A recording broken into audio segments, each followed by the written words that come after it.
All right, guys, and welcome back to the Midfield 4 podcast, episode 9. Today we're going to be discussing more transfer sagas that are going around in the world. A lot has happened since we last recorded, so we'll get straight into it. I'm joined today, as normal, by Tay. How are you? First time you've mentioned my name first. I'm very good. Glad to be back. Literally just random, so I'm sorry if you're offended. Sorry. Taylor, how are you? Yeah, I'm fine, mate. Good stuff. And finally, Matt, how are you doing? Yeah, great, thank you, mate. How are you doing? Yeah, all good. All good. Bit brighter for United in the last couple of weeks, which we'll get straight onto now. We said in the last episode how no developments had been made in any sort of sagas, but especially the Frankie de Jong one. Literally a day after we'd recorded, there were further developments, typically. And it does seem like now we are finally nearing the finish line for this deal, probably about 6 or 7 weeks before it was first discussed, but better late than never, I suppose. Looks like the fee is going to be about £55 million up front, and it could rise to about, I think it's about £75 million. I'm not quite sure because it's all been done in euros. But yeah, Demil, how are you feeling on this deal? Finally seeming like it's going to come for the finish line. Yeah, I tried not to really get my hopes up this transfer window, and try not to be too invested, just so that if there are any like upsets or like the deal just collapses, I won't be too disappointed. But it does seem that we will get over the finish line, which I'm ecstatic about. He's definitely a player that we need. Definitely like a unique profile. I've already mentioned that, it'd be amazing for our team. Like, we never had that kind of player who can take the ball from the defense and progress up the field. So, and he's got a great progressive passing. We have no midfielder with that right now, and yeah, like I say, he's not afraid of the ball, and he can dribble past players. So it's a great signing for us. Still, I wanna be cautious until I see like deal agreed or any confirmation. But yeah, it looks like we've got him, so I'm happy. And a positive is, even though it's took so long, is we have negotiated the fee down quite a lot. And in recent years, we were being made a mockery a little bit of in the transfer window. And it does seem like we are progressing a lot on that front. I agree with everything you said. I think Jong will be a great addition, but obviously we do need more, which we will get on with in a minute, especially in those areas. But if you're looking at a player to replace Pogba, obviously slightly different profiles, but there aren't many better midfielders than him out there. And to get him for a good fee is good. Obviously, the slight concern of the fact he didn't really want to leave Barcelona, but Barcelona was his dream move, so you can understand that. And if any players aren't having slight reservations of United and how we are at the minute, then they're a bit sick in the head, to be honest, because we have stagnated a lot of players' careers, and just shows you switched on, I guess. Because if you're just walking through without having any sort of doubt, then you haven't been watching the same team as me for the last however long. Also with United, it seems like we have also struck a deal for a new left-back, Chelsea Malacia. Hope I haven't butchered that pronunciation, but this was one that seemed like he was off to Lyon, but United seems to have matched the bid, and it does look like he's going to favour a move to Manchester. Again, I think this is quite smart business, because if we'd have gone in for him first straight away, I'm sure a fee higher than 15 million might have been quoted, but if they've already accepted a deal for 15 million, they can't really say anything if we also come in and match that offer. So I'm not sure whether that was intentionally done, but it does seem like, again, a better move than what we usually go for. But again, I don't know much about this player. I've watched a few YouTube videos, as you do, so I'm not going to go and say he's the best left back in the Premier League, but I'm not sure a left back was high on the priority. As bad as Tellez is, I think a backup left back definitely wouldn't have been near the top for me. But for £15 million, a player that Ten Hag wants, very young, looks promising. Again, Demil, what do you make of this deal? You really summed up, to be fair. I do like the signing. I mean, Tellez is woeful, so it's a good upgrade. Ten Hag had enough after that Palace game, but no, in all seriousness, I think he's got serious potential. I watched the Roma Feyenoord game, and he looked bright, so he looked really good. So hopefully he can develop further. It's been a long while since I've seen a player develop at United, so hopefully, he's still young, and hopefully Ten Hag can actually develop his game, and yeah, we'll see what happens. Yeah, you could argue that the money that we saved on the Frankie de Jong transfer was then used to do this deal, which you could argue, but maybe that's not the case. As for United, otherwise, last time we did speak about Christian Eriksen, and since then we have formally offered him a contract, but since then, there hasn't been too much developments on that, other than the fact it probably has just come down to United or Brentford. Brentford obviously is, guaranteed to play every game. United, not so much the case, and I think that's why the World Cup has affected this transfer window massively this year, as you can tell that players are so concerned about their game time, whereas if he came to United, there's no guarantee he would play every game, but at Brentford he is that main man. So it looks like it's coming down to those two clubs. Most of the other clubs have backed away from the deal, so I mean we'll speak more on that when it comes of it. And another player we've been linked with in the last couple of days, and I'll bring you in on this, Matt, as well, is the Ajax player Lisandro Martinez, primarily a centre-back, but can also fill in midfield and left-back, so fills in a lot of areas that we could do as strengthening anyway. And it seems like a few reports have said today we are planning to lodge a bid of £40 million, which is slightly higher than what Arsenal are offering right now. So it seems like there's going to be a bidding war between the two clubs for this player. Matt, I'll come to you first. For your sake, why would you want him at Arsenal? I mean, you're looking at the thing, what you've noticed with Arsenal signing so far and last season and stuff is we're going for very versatile players. And I personally feel like, not personally off topic here, but I feel like just set positions and set formations aren't really the case anymore. So having players who can fill in a bunch of roles, which is exactly what Lisandro Martinez is. You've got a backup left back there where we all know how injury prone Tierney is. Nuno Tavares has had conversations about going out on loan, and I think the thing with Nuno is maybe you could trust him to play a few games, allow him to develop, see where he goes in his career. So there is promise there. But given Tierney's injury record, you need a quality player like Lisandro Martinez. Then he also brings us another left centre-back option, which for one is very rare on the market, and for two gives us Gabriel depth, which we don't have before. And that's also where we were after Nico Schlotterbeck before he went to Dortmund, which I found quite interesting. And then finally in midfield, I mean, Partey gets injured and everyone's terrified as an Arsenal fan. So obviously Elneny extended, but I think, to be fair, the main things I've heard is left back and centre back. I've heard he can cover in midfield, but better off defensively there. But I'd be very happy with him. But I kind of have this mindset right now of I'm not going to get angry at something out of my control. If he joins us, then great. If he doesn't, then I can't do anything about it. But I did think at the same time that United signing, I think Malacia is how you pronounce it, I'm not too sure here, would maybe ease that interest, given he's a left back and one of Martinez's positions is a left back. So unless you're signing him to be a straight out six, which I find a bit confusing, or a centre back where I think you have bigger priorities, I'm not too sure. But yeah, I'd be intrigued to hear what you think of him. Yeah, it confuses me a little bit. I don't doubt he's a top player. Every time I see him, he looks fantastic. But his primary position, obviously, is centre-back. And I absolutely hate shoehorning players into positions where they're not. And like you just said, we are crying out for a six. And he has played there a couple of times to pretty good effect. But I don't think we're buying him for that sixth position. And buying him as a centre-back, to me, doesn't really make sense because of the profile he is. Because if you're one of those that doesn't want to play Harry Maguire, I completely understand. That's fair enough. But if you're saying he is the replacement for Harry Maguire, then you're watching the wrong player. Because for me, if you've got Lisandro, who's I think 5'9" or 5'10", and then you've got Varane, who's not overly strong in the air, and a goalkeeper who can't claim a cross if his life depended on it, for me that is going to end in disaster. We're going to concede about 30 or 40 headers a season. So if we're signing him to be a starting centre back, for me it doesn't make too much sense. But again, I've said before, I do trust Ten Hag. I do want him to have full control. So if he wants this player, I am behind it. But I just don't see how it's going to work as him as a left centre-back unless we were to go to a back three. So it's a bit of a strange one for me. Demil, I don't know what you make of this. Personally, I feel like he would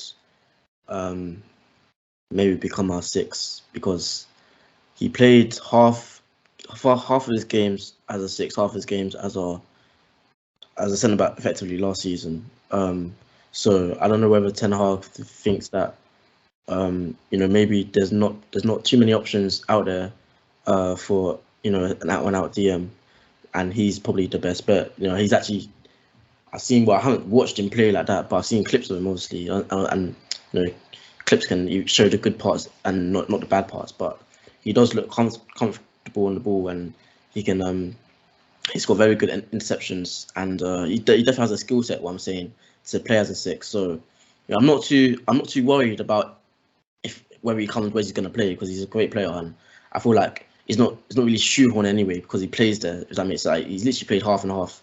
So I do believe that we'll play him as a. I think we'll start him as a CGM. I don't know because the fact that we have Maguire, the fact that we have Varane, I don't believe he's gonna become a starter at centre back. So yeah, I believe it's DM that he'll play, but next to De Jong, but we'll see in it. I thought I'd just add a few things quickly as well about the actual player, like profile-wise. Obviously, I said he's like really versatile. We said he's really versatile, but one of his I'm not someone who's really watched Ajax much, but I thought it'd be good to just give his standout attributes. I'm sure many of you are far better equipped to say, people who watch Eredivisie every week or Ajax every week. But what I will say is his long passing really, really stands out. His ball carrying is great. He's very aggressive defender, very high quality. I think he was Ajax's player of the season last year, which speaks volumes. And to be fair, I think I did see that when he came in the side under Ten Hag, he worked brilliantly. But beforehand, there was a few reservations of playing him. But I don't know with that. That's only what I saw.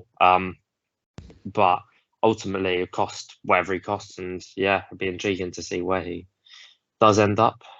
Yeah, for sure. I don't doubt that we might need another body in defence, mainly because of injuries, to be honest. Like, I think the options we have are decent, but two of them are really, really injury prone. So it would be helpful to have him to be able to fill in there if needed. But we'll see how it unfolds. Again, I wouldn't be against having him as a 6, but I'm just a bit concerned about how he hasn't played there as much. But again, the options aren't amazing. So yeah, we'll move on from that. And I did just forget, I completely forgot to do the quiz at the start of the show. So we're going to do that now. A few weeks off, I'm a bit rusty. But yeah, regular listeners will know that we do a quiz at the start of every show. So we're going to swing on with that now. He's on the other side of the world. Pardon? He's on the other side of the world. This one is 5 questions on the transfer window so far. So I'll put them to the boys now, and then we'll reveal the answers at the end of the show. So the first question is, 2 goalkeepers have just recently moved to the Premier League from the Premier League. Nick Pope signed for Newcastle and Areola signed for West Ham on a permanent deal. Question number 1 is, which of those goalkeepers went for a higher fee? So if you could just message in your answers and we will get onto them at the end. The next 2 are similar to that question. The second one is, who cost more, Matt Targett to Newcastle on a permanent deal or Philip Coutinho to Aston Villa on a permanent deal? That's a tough one. If it's thrown in January transfers, I respect it. Well, it's the permanent one went through this summer, but yeah, what was the permanent fee in the end? Third question is, 2 new centre-backs in the league. The first one, West Ham's Agurd. I've probably butchered that again. And Newcastle signing Sven Botman. Which of them went for a higher fee? Oh, I've seen them both, but I've seen them both in Euros. And I know that Agurd went for quite a lot. Who's the first player? Botman and Agurd. This is the definition of 50-50. He's like, never mind just the actual two of them. I don't think there's more than 5 million between them. Fourth question, you might be able to know this is slightly different. If you've been paying attention on social media today, you will know this. Former PSG prospect Xavi Simons has recently just signed for a club on a permanent contract. Everyone thought it'd be a loan, turned out to be a permanent contract. Which is that club? Did he not extend his contract and then got it on loan? It's permanent deal. It fell through. I've seen this about five times. It was yeah. Final question. This is a true or false. So Nottingham Forest have just signed striker Taiwo Awoniyi. Is he their record signing ever? True or false? Taiwo Awoniyi from former Liverpool boy. Former Liverpool. Signed for who? Nottingham Forest. Is that their record signing? It's gonna be some random How do you not know who that is? I mean, yeah, it's biased actually. Gonna be it's Nigerian brother. No, I know who it is. It's just there's going to be some random player who's broken the transfer fee who I don't know. So they are the 5 questions. We will reveal the answers at the end of the show. Let us know how you got on. What was that?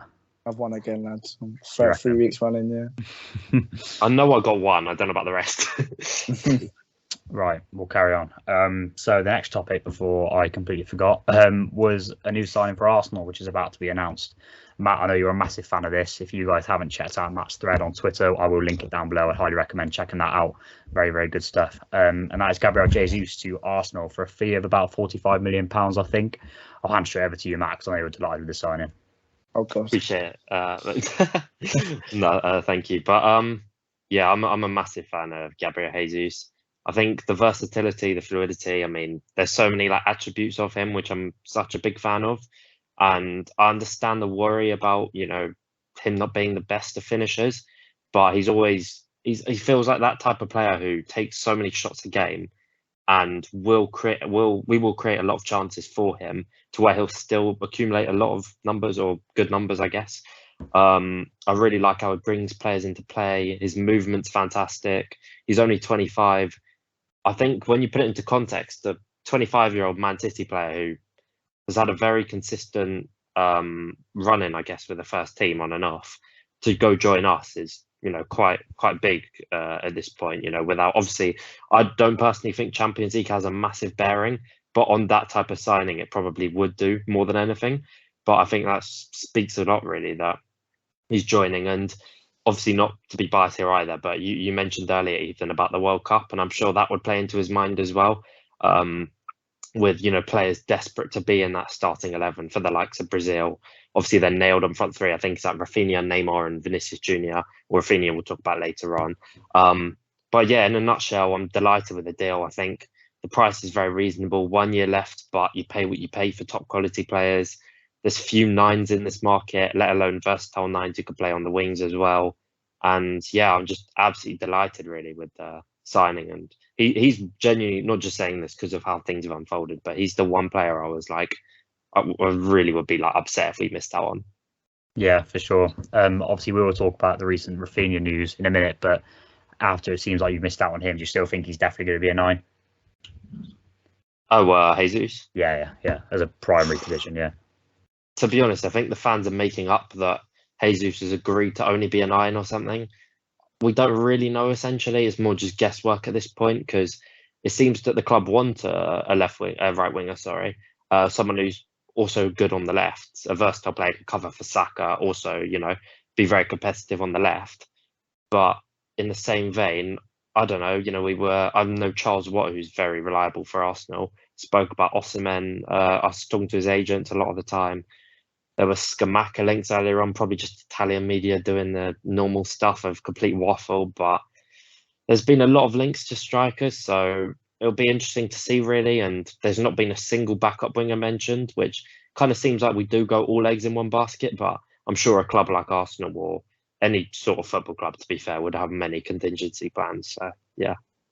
Yeah, obviously that was a slightly old news now. It's about a week old, but that is a pretty good statement signing. And it was one of those that I did think Champions League might, be affected by, especially when the likes of Tottenham and I think Chelsea at one point were also linked with him. So it's obviously a good Paul, you've got that over the line. Also, I think the link with Arteta probably does help as well, and I'm sure he'd do well. Just final question on that. I saw this debate going on the timeline the other day, you and a few others. How many Premier League goals do you think he might score? Say he plays 33 games as a 9. 12. I'd say like about 15, to be honest. I think the thing with Jesus as well is his availability has always been like, he's one of those players you can always rely on, I feel like. And I mean, obviously his big game record as well. And I thought I'd just add one more thing as well I didn't mention, I found quite fascinating. I saw the other day that I can't remember what Spanish source this was, said that Ancelotti, Jesus would have been his top target, but for the passport problems they've had. If you don't know, I think, I'm not entirely sure of the logistics of it, but I know Real Madrid are struggling with, I think Vinicius Jr. hasn't quite got a Spanish passport yet, or a few, but he's one of the few players who can be allowed with that. I'm not really too sure the ins and outs of that, but they can't acquire more Brazilians ultimately from abroad, so that makes that more confusing. But yeah, I'd say about 15 goals, to be honest. I think being a starting 9, the creative presence we've acquired and potentially will do more so in the window.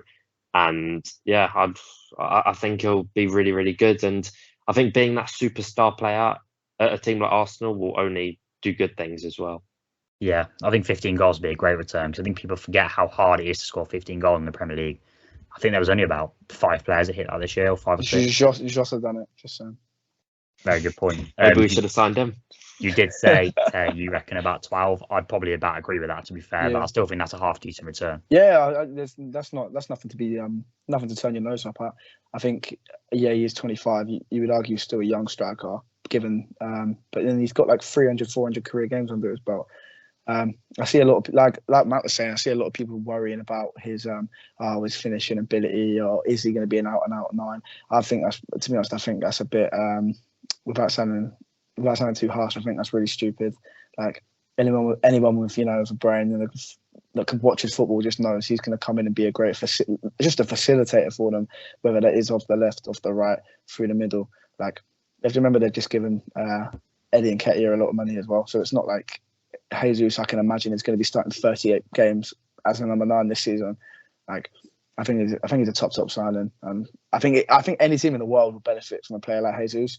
Number 1, like Matt said, always reliable, his fitness records impeccable, big game player, and I think the scary bit about the signing is he does have, I'd argue, 5-6 more years still to grow and develop into a world class number 9.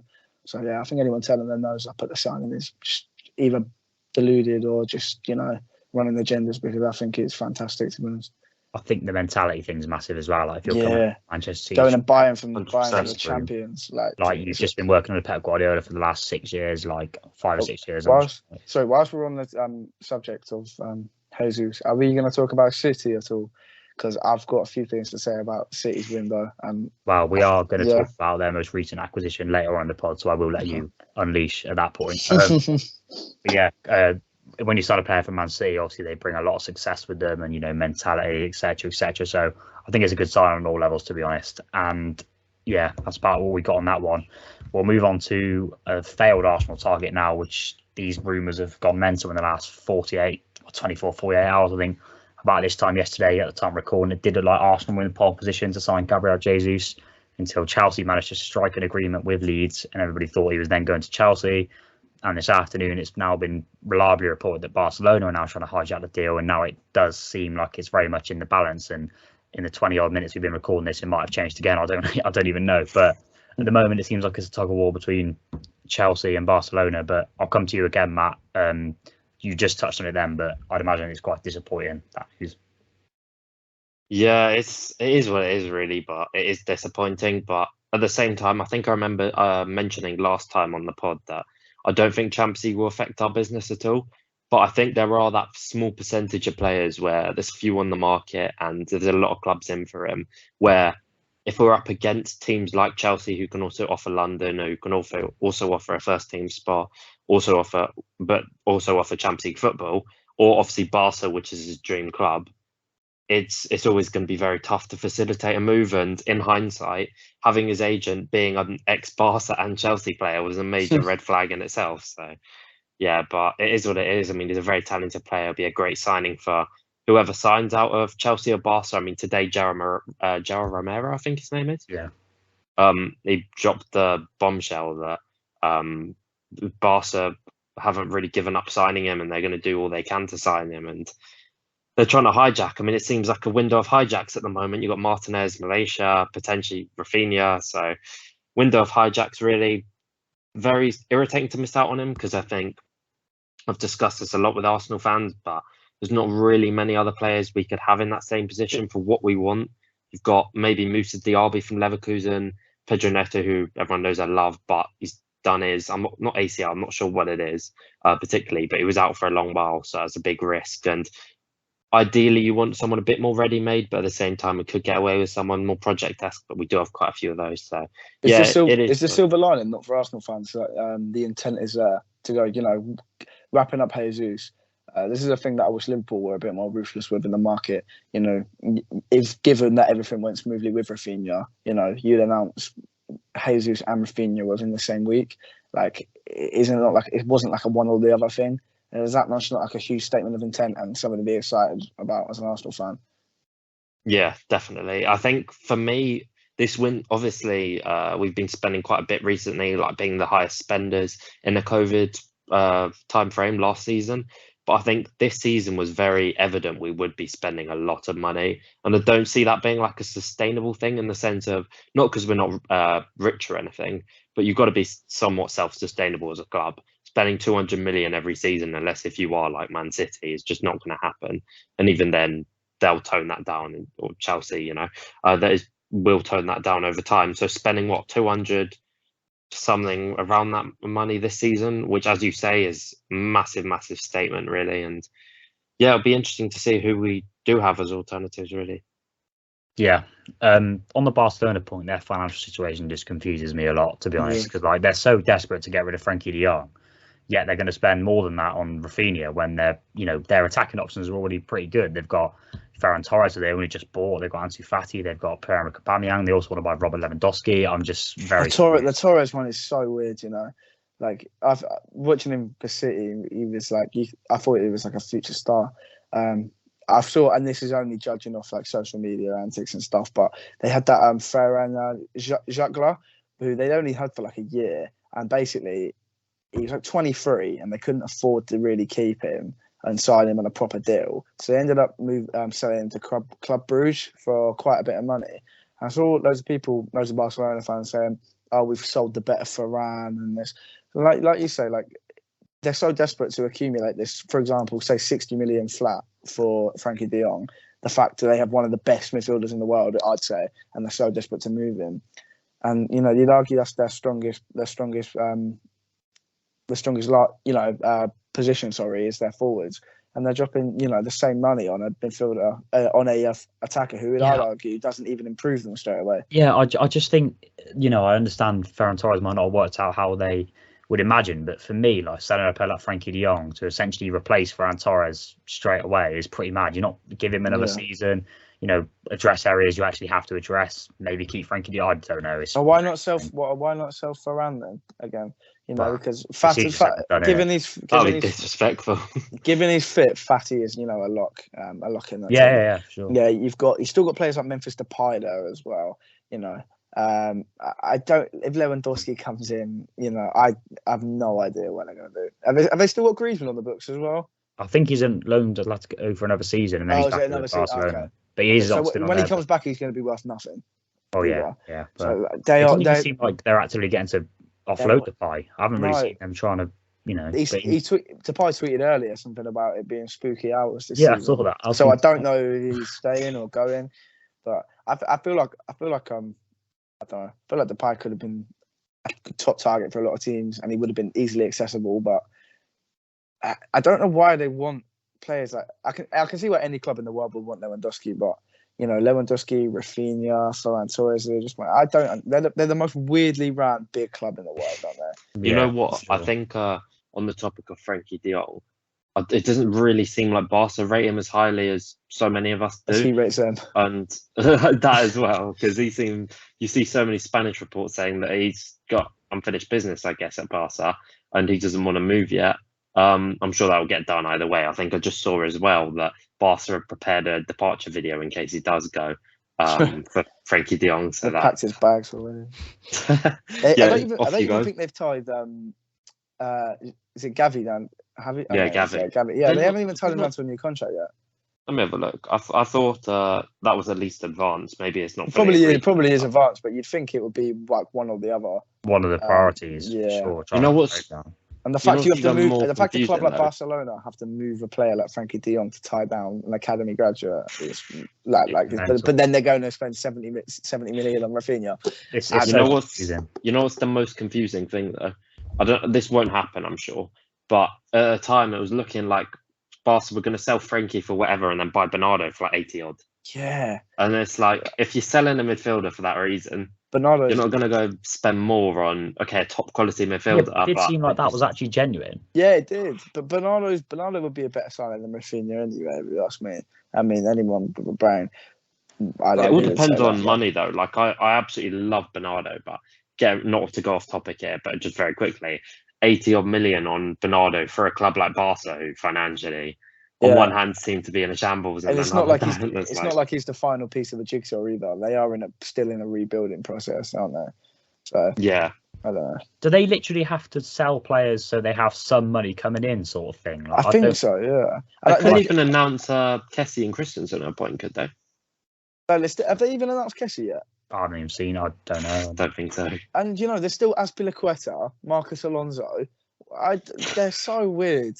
They're so it's such a strange situation. If anybody knows any more, please enlighten us, because I'm reading one thing and then I'm reading another article that completely contradicts it, etc. But literally, bit off topic. But as for Chelsea, signing Raphinha, I think that is the club that makes most sense. Yeah. Arguably even more sense than Arsenal would have done for me. I think their attack is same like Barcelona, is a bit of a shambles, to be honest. They need a massive revamp. They need to get names out the door. They need to get names in the door. Obviously, Romelu Lukaku is already gone. Ziyech looks like he might be going as well. Obviously, you've got Werner that does never seem like he's going to hit the ground running.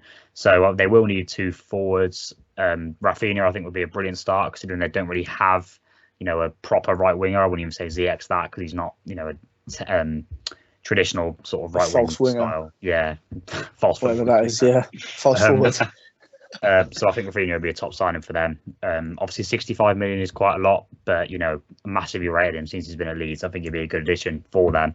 It looks like Sterling might be following as well. We did say last episode that was very early stages of the deal, but since then it has progressed a lot. City seem like they're ready to sell, which again I'm sure Tay will talk about in a little bit when it comes to Man City. But for Chelsea, again, I don't know the fee, but I think for both of them it's about 110 or 20 mil, which, to be fair, considering the caliber of players they are getting, isn't too bad. And if they both can successfully, link up with Kai Havertz, when you've still got the likes of Mason Mount, Callum Hudson-Odoi, Christian Pulisic, if he's still there, it's a very, very good attack if it all clicks, which obviously they do need to revamp it a bit. Just confusing though at the same time, like how much Chelsea do spend on attackers over the years. They can afford to. Well, they could. They claim never got it right. Yeah, no, they claim to have. Right. Ever since I started watching football, like I've never known Chelsea to have. The last fluid Chelsea attack I saw was Malouda, Anelka, and Drogba. Like ever since they've been. Costa was good. So Costa was good. Yeah, Costa, Pedro. Yeah, Costa Hazard. Don't throw Willie in. But William then was calm, man. Yeah, well, if you like. Yeah, I'm sure a lot of Chelsea fans would disagree. Yeah, but no, this is like they claim to have these high standards, which I understand. And Todd Bowley coming in, you have big questions. They spent so much last year on Lukaku, spent so much the year before on Havertz, on Pulisic, and they've all arguably gone wrong. I still think there's a massive player in Havertz. I still think there's a decent player in Pulisic, given you can keep him fit under the right manager. But they need to spend it again, because if they don't, they're going to fall behind. They're going to have to start being a bit careful, because with Roman, they could literally, they had, I wouldn't say an embarrassment of riches, because I wouldn't call it riches, but like an embarrassment of players. Like, you've got the likes of Pulisic. I know he's got his injury problems, but he just never plays.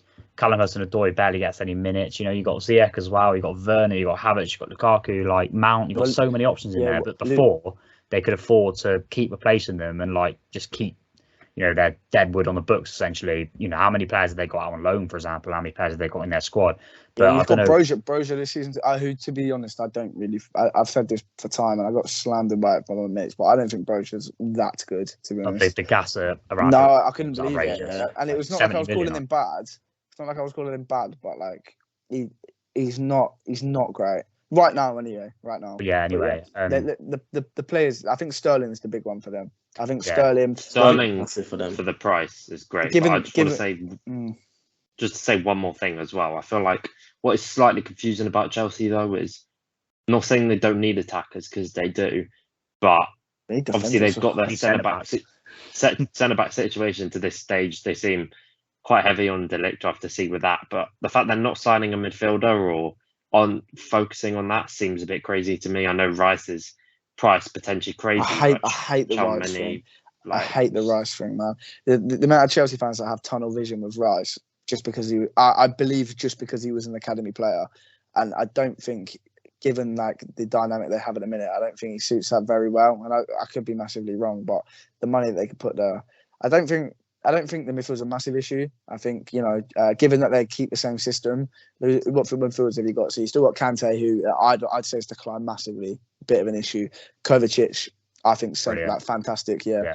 Jorginho, God knows what's going on with Loftus-Cheek. I wouldn't really class Mason Mount as like as in the same bracket as those players. So yeah, maybe they do need a midfielder. I feel like Chelsea need a little bit of a rebuild, to be honest. Like, they've got a lot of players, but like you said, they're very short on, I think, reliable forwards, centre backs as well. Like the wing backs are obviously fine, but I think the midfield given as they're well in fit, the next given few years. given And that they given they're might fit, be though, Reece they James might drops be out, and selling that's it. what's his name, Colwell, sorry, Oh, as well, which seems like another very confusing Especially considering they decision. just sold Tomori and Gurhey, and neither of them have turned out to be good sales. But I think the midfield as well will need a little bit of a shake-up in the next couple of years. Maybe not immediately, but like they won't have. I don't know what Bowley's going to be like. He seems like he means business straight away, but I'm sure he won't have the same financial power and willingness to invest heavily as Abramovich did.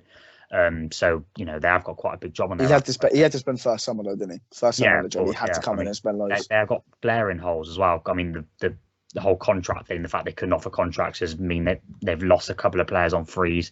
Obviously, the Lukaku deal is going to be a massive problem for them. That's shocking, isn't it? That is so bad. I haven't got time to talk about that really, but for me, one of the worst signings ever, especially considering that they had to sell the likes of Tammy Abraham, Tomori to be able to fund the move, and then for him to be like he has been unbelievable. And that's going to be a massive problem for them trying to shift him permanently.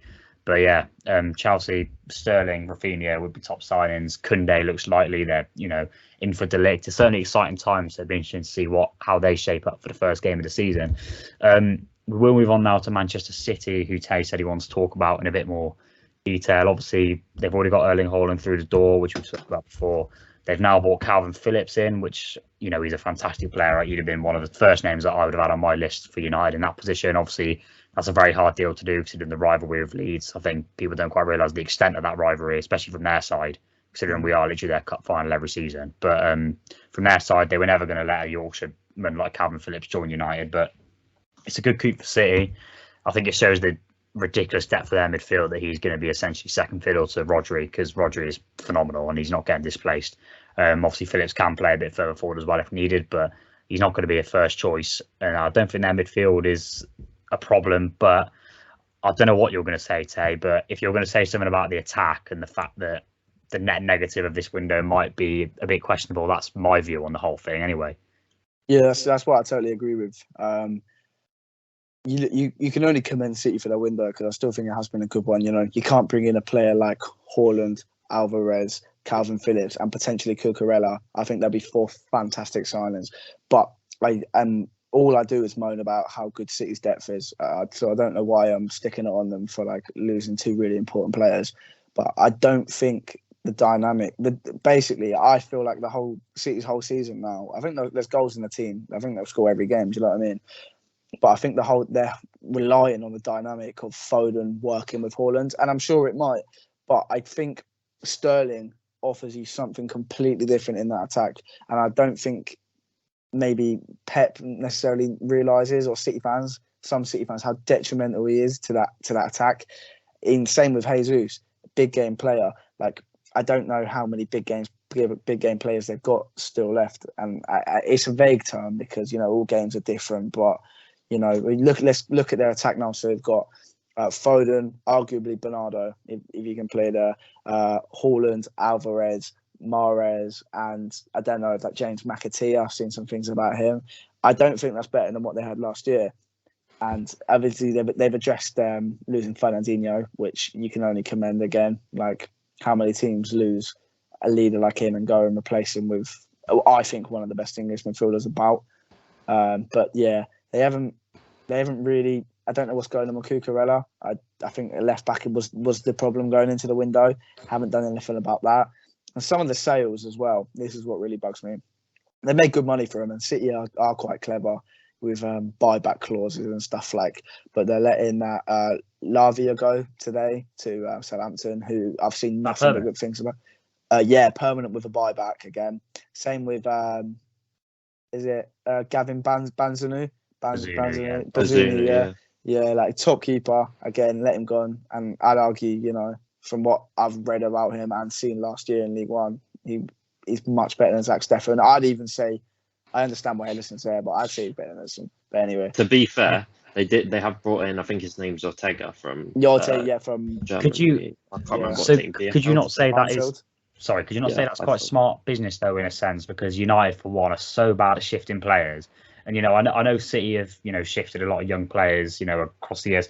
The only one that's really come back to bite them is Sancho. But, even still, say they sold a player, I can't think of any examples, but say they sold a player for 10 million in 2017 that might have had a slight bit of potential but hasn't hit the ground running. If he was still on the books, which he definitely would be at a club like United, he'd be worth about, they'd either be losing him on a free or getting like very minimal. So yeah, they might make the odd mistake, but I feel like their model in that sense is pretty good. And I believe as well, I do not know the details on it. I don't know if any of you guys do, but there's like some new like loan rule or something. So I believe that this I can't even pronounce his name. Lavia, sorry, I think Romeo Lavia. He way too good to be playing youth football. But signing Calvin Phillips, he's not going to crack that first team now. So I believe there was something that they can only loan a certain amount of players. And I don't know about you. I don't know about you guys, but I'll see an article on or wherever it is about someone being linked elsewhere, and you only find out they play for City. They have so many players out on loan. Who's the fullback they have with Sporting as well? Pedro Porro. Yeah. I don't know. I think he's gone to permanent now. Is he permanent now? Is he? Because I think there was a clause if they won the league, then he'd become a permanent. He has like a 43 million euro release clause. Yeah, I think they are clever when it comes to selling, but I really dislike the selling the sales of Sterling and Jesus. And I'm not going to lie to you, as a Liverpool fan, that makes me really optimistic because I think they are relying on a certain dynamic, which is fine, but I feel like Sterling's been there time and time again. I feel like Jesus, big game player, been there time and time again.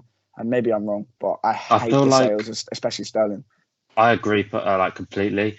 And I think the thing is, you look to that City attack and you'd be like, wow, they've got so many different profiles. You've got runners, you've got creators, you've got ball carriers, you've got finishers, you've got everything. Maybe not finishers, to be fair. That's why, having someone like Haaland in is great if he can stay fit.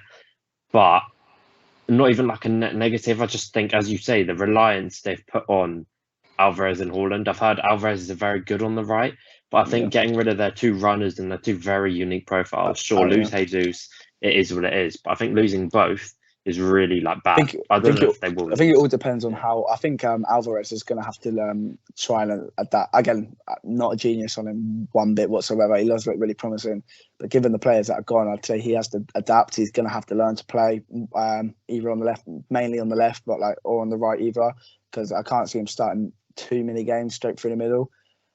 So I think.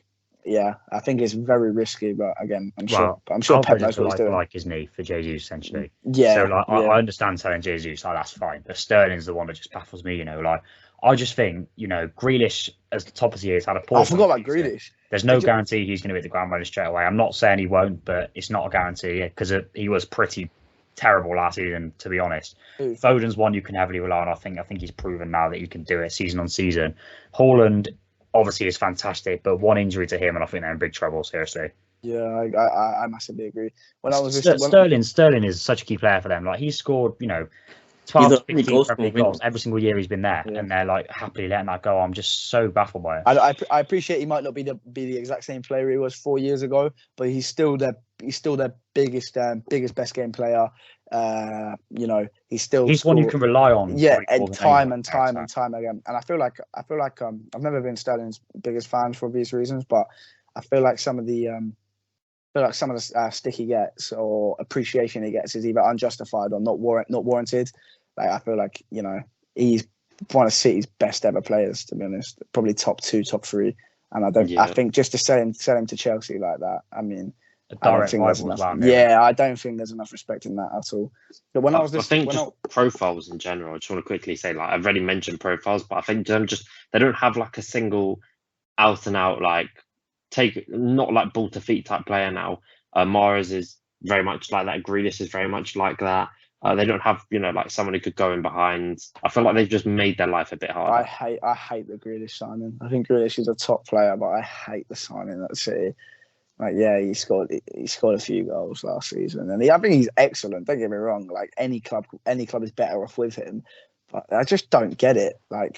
Him and if you were playing against Man City, and regardless of who the striker is, because obviously that does change things. Coming up against Mahrez and Grealish as a wing pairing does nothing for me.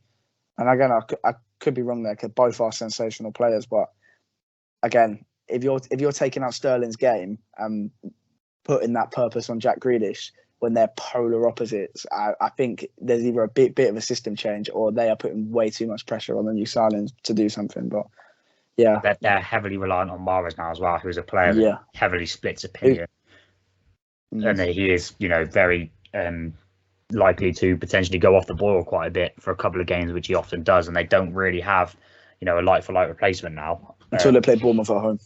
Yeah, fair enough. He banged 5 in. But Jesus did play a lot of games off the right last season, and now he's gone. Sterling obviously very capable on the right, but Pep Guardiola does know more than us, so we'll see how it goes. But maybe. So you said you're confident, Tay. I don't really want to ask this because I know probably know the answer, but do you think you're going to win the league next season? No. No, I say confident. It gives me, like you say, you can never really pre-season at this stage. You can never really count the ultimatums, like the injuries. You can never tell what's going to happen. But like you said, given 1 or 2 injuries to their, to Haaland or if Haaland only plays 15 games next season, you win the league. Yeah, definitely. I'd agree. I think I definitely fancy Liverpool more after the sale of Sterling. Only because they're selling Sterling though. Yeah, the Sterling sale is a massive one for me. I just don't understand it.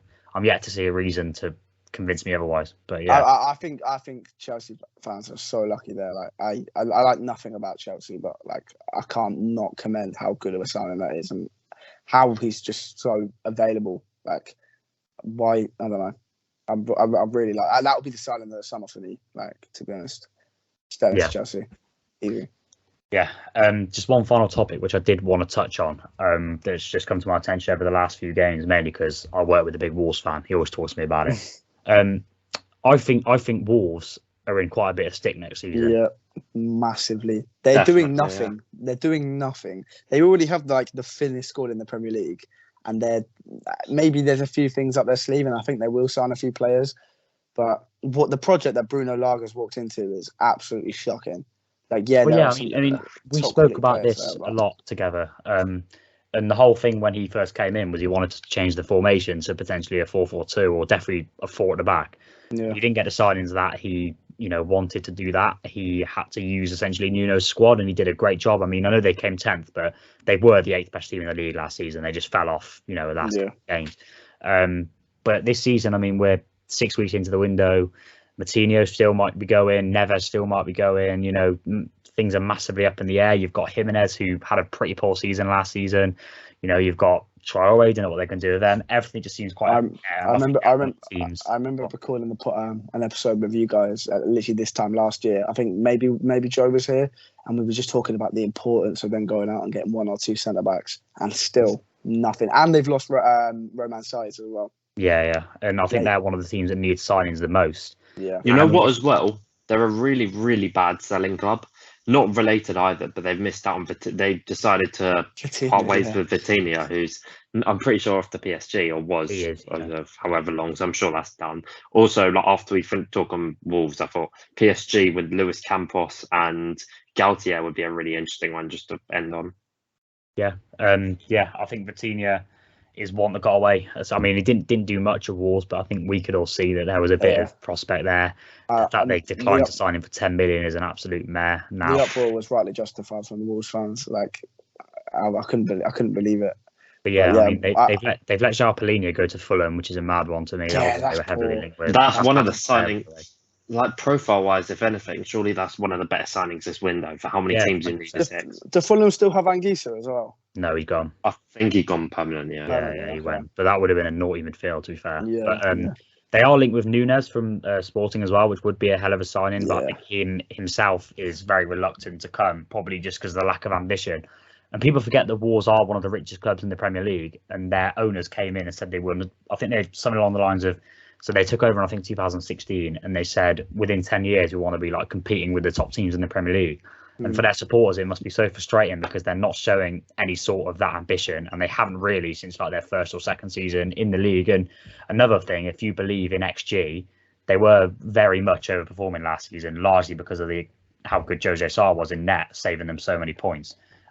But if he had a drop off, they've lost a couple of defenders, like you said. Their attack isn't exactly, potent, they could be in trouble next season. I don't think they'd go down, but they're certainly going in the wrong direction currently. I think they're in big trouble, to be honest. I think obviously, not to compare them to Sheffield United, because, Sheffield United obviously had one of the worst seasons, but Sheffield United were a team which were really strong defensively, but were notorious for not scoring many goals. And Wolves are in that same sort of mould, obviously way higher quality players, if they do keep Neves, Neto, etc. But it does feel like their defensive record in the end, or the amount of goals, they conceded versus how many they should have conceded, just isn't going to be sustainable next season. And honestly, they could be one of the teams who go down if they don't get their act together. Yeah. Do you actually think they could go down? Take this squad. Yeah. If they don't make any signings, they seem to have a sell to buy attitude, which for a club that's supposed to be ambitious, wanting to break into the top four, that just makes no sense to me. Like, because they're saying, I think a lot of the attitude is if Neves goes, we'll spend. But you lose Neves, you lose like your best player by far, and he's going to be impossible to replace. So surely, you should be adding to Neves, trying to keep him. If he does go, obviously that's foreseen. So I think I just want to add as well, real quick, before we move on from Wolves. We've got to remember the 5 sub rule coming into play. We've got to remember the utterly bonkers schedule before the World Cup.